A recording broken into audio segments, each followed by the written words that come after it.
Reka mfata umwanya nshimire mwe mwese mukomeza kudukurikirana kuri YouTube channel yacu ariyo IBM TV nkubwira ngo tukugezaho amakuru y'imyidagaduro, amakuru y'ibyamamare abagezweho yaba hano mu Rwanda ndetse no hanze yarwo. Niba rero nawe utarakora subscribe, uyu ni umwanya mwiza cyane wo kureba ahangaha hasi. Aho ngaho hasi hari buto y'umutuku yanditseho subscribe, uyikandeho ukandi no kunzogera byegeranye bizajya bita bigufasha kubona amakuru yacu uri mu bambere. Sarah Sanyu uri mu kwezi kwa buki ntiyajyanye na korali Ambassadors of Christ muri leta zunze ubumwe za Amerika. Uwera Sarah Sanyu n'umugabo we Kayumba Aime bari mu kwezi kwa buki baherekeje korali Ambassadors of Christ bayigeza ku kibuga cy'indege i Kanombe, bo basigara mu Rwanda mu gihe abaririmbyi ba korali Ambassadors bafataga indege berekeje muri leta zunze ubumwe za Amerika gukorerayo ibitaramo bikomeye bafite muri iki gihugu. Kuri uyu wa mbere tariki ya mbere Kanama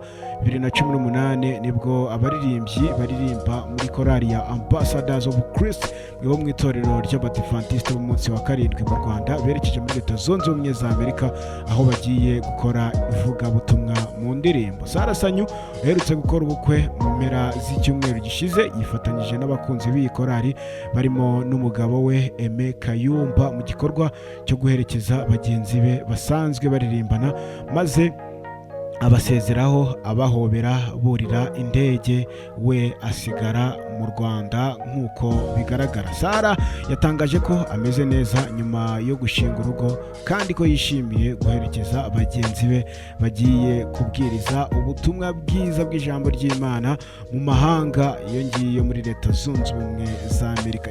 Iyi korali igiye muri leta zunze ubumwe za Amerika aho igiye gukora ibitaramo bikomeye, ikazamarayo iminsi 21 ivuga ubutumwa bwiza binyuze mu ndirimbo nk'uko babidutangarije.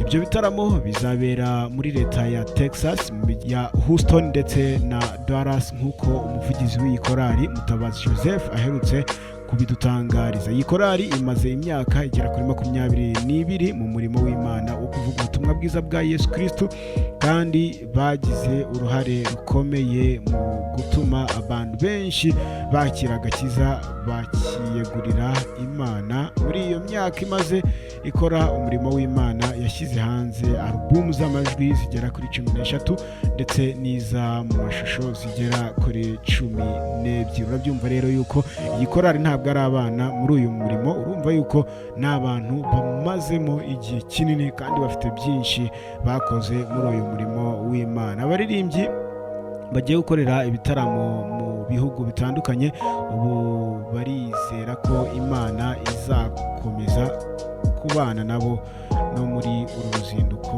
berekejemo muri leta zunze ubumwe za Amerika. Reka rero tubifurize ibyiza gusa, tubifurize urugendo ruhire, tubifurize kugerayo amahoro, tubifurize kuzagira ivugabutumwa ryiza, kuko iyi korali ni imwe mu makorali akunda kunezeza benshi mu bijyanye n'indirimbo zabo bakunze kuririmba buri munsi. Aba rero ni abantu bazwi cyane hano mu Rwanda, ni abantu bakurikirwa cyane, ni abantu bavuga ivugabutumwa rikagera kure. Reka tubifurize ibyiza gusa rero, dukomeze dushimire mwese mukomeza kudukurikirana kuri YouTube channel yacu ariyo IBM TV nkubwira ngo tukugezaho amakuru y'imyidagaduro, amakuru y'ibyamamare abagezweho yaba hano mu Rwanda ndetse no hanze yarwo. Niba rero nawe utarakora subscribe, icyo nakwisabira cyangwa se icyo nakubwira, reba aho ngaho hasi hari buto y'umutuku uyikandeho kandi no kunzogera byegeranye bizajya bita bigufasha kubona amakuru yacu uri mu bambere. Amakuru yacu reka ngubwire ngo nakagaruka. Ciao ciao.